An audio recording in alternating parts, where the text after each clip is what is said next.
मनुष्य अपनी छाया को, प्रतिबिंब को बुद्धि में देखता है तो उसमें सुख दुख मोह जो उसके धर्म है बुद्धि के, वह धर्म जीवात्मा में सोचता है कि मैं, मेरे में ये धर्म है।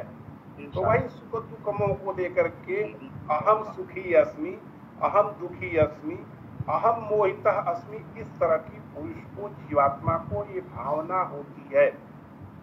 इस भावना की निवृत्ति के लिए ही जो योगश्चित्त वृत्ति, चित्त के वृत्तियों निरोध ही योग है। किस चित्त के वृत्तियों का?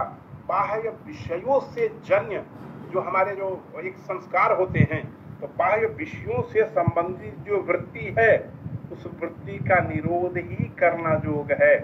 अर्थात बाह्य वृत्तियों का निरोध करके आत्मा का जैसा स्वरूप है उसी स्वरूप को देखना, यही वास्तव में योग है। उसके दो रूप बताएंगे, संप्रज्ञा समाधि, असंप्रज्ञा समाधि।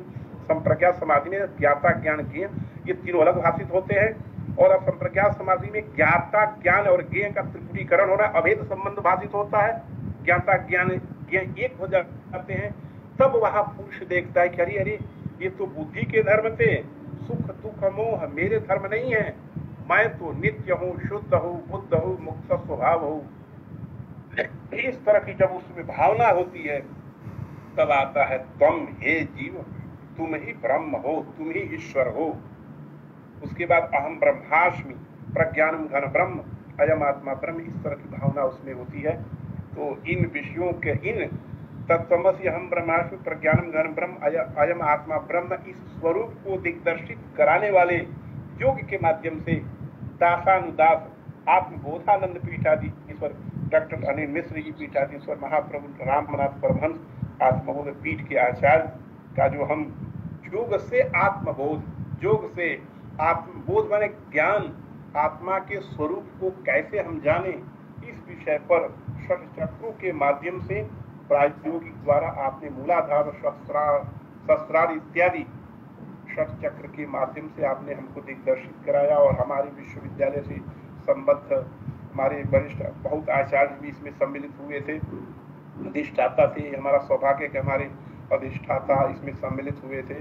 और ये जो क्या नाम है, योग मुक्ताध्ययन केंद्र के आचार्य, और विशेष करके संपूर्ण महाराष्ट्र से, अन्य प्रदेशों से भी इसमें जो छात्र हैं, अध्यापक हैं, और जैसा कि हमारे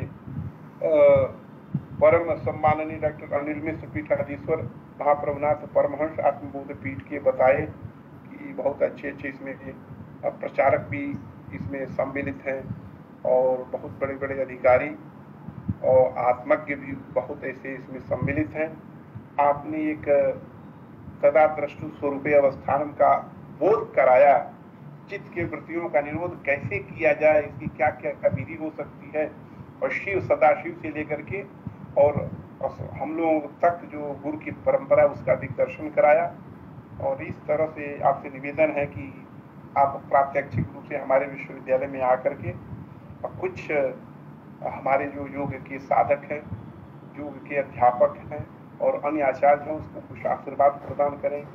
जैसा कि आया है कि उसमें आया है कि वो कहा गया ज्ञानी को विप्र सबसे कहते हुए जो भगवान कहते विप्र प्रसाद धरणी धरो हम, ज्ञानियों के प्रसाद से मैं धरणी धर हूँ, इस तरह से भगवान स्वयं अपने को कहते हैं। तो आप संत हैं, आपकी कृपा विश्वविद्यालय पर बनी रहे।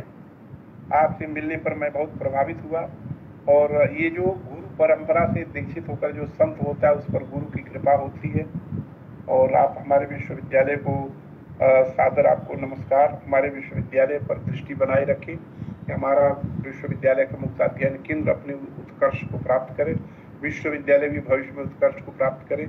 आज जैसे संतों का दिग्दर्शन हमारे विश्वविद्यालय को प्राप्त होता रहे, और इस तरह से जो योग की ज्ञानधारा, अध्यात्म की ज्ञानधारा से हम विश्वविद्यालय को तृप्त करते रहे।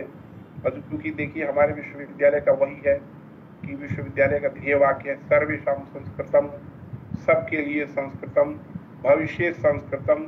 और इसका तात्पर्य यही है कि हम संस्कृत को वैश्वीकरण करके संपूर्ण विश्व के लोगों को संस्कृत सिखाएं। किसके माध्यम से? तो योग के माध्यम से, ज्योतिष के माध्यम से, और न्याय, वैशेषिक, सांख्य, योग, पूर्व मीमांसा, उत्तर मीमांसा आदि शास्त्रों के माध्यम से, विशेष करके ये हमारा विश्वविद्यालय ये भी है कि भविष्य में बौद्ध दर्शन के माध्यम से, जैन दर्शन के माध्यम से, और एक जो संस्कृत भाषा को व्यवस्थित करने के लिए व्याकरण जो है वो व्याकरण है, संस्कृत साहित्य है, जो संस्कृत साहित्य हम जीवन में कैसे जी सके, उस जीवन के दृष्टि को और नायकत्व और किंत धीर नायकत्व, धीरोदात्त नायक, ललित नायक की क्या विधिया होती है उसको दिग्दर्शित कराने के लिए हमारे यहाँ साहित्य विभाग है। इस तरह से अनेकों विषयों से हमारा विश्वविद्यालय वेद विभाग है यहाँ पर संचालित हो रहा है, और भविष्य में इन सब पाठ्यक्रमों को मुक्ताध्ययन केंद्र के माध्यम से संपूर्ण विश्व में प्रसारित करने के लिए हम कटिबद्ध रहेंगे।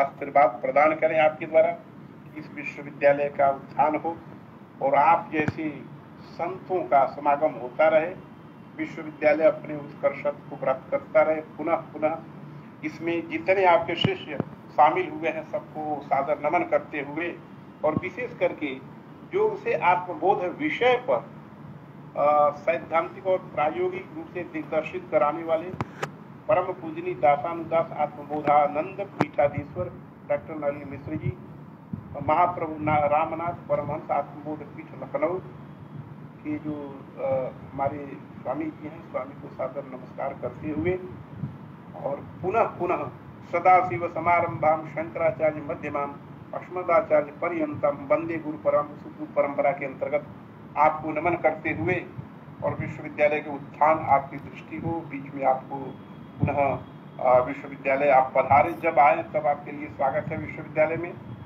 विश्वविद्यालय में जब कार्य दिवस में आएंगे तो आप विशेष करके व्याख्यान हमारे जिसमें अधिष्ठाता हो, सहायक आचार्य हो और सभी अधिकारी कर्मचारी के उसमें आपके जो आशीर्वाद हम लोग प्राप्त करेंगे। इन्हीं शब्दों के साथ आपके जो साथ जो लगे हुए सभी माता बहनों को और जो संघ के प्रचारक हैं उन सबको, अधिकारियों को विशेष करके आपको सादर नमन करते हुए अपनी वाणी को विराम देता हूँ।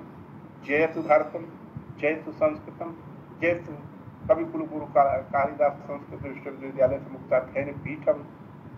पुनः योग का अंतर्राष्ट्रीय युवा दिवस के एक दिन पूर्व संध्या पर आपके द्वारा जो आशीर्वाद प्रदान हुआ, इसे पुनः पुनः नमन करते हुए वाणी को विराम देता हूँ। नमस्कार।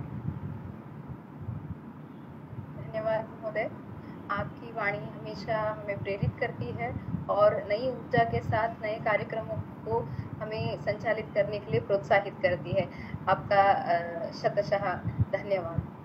कार्यक्रम का अंतिम चरण है धन्यवाद समर्पण। धन्यवाद समर्पण के लिए मैं centre for distance and online education की असिस्टेंट रजिस्ट्रार श्रद्धा देव पुजारी मैडम को आमंत्रित करती हूँ।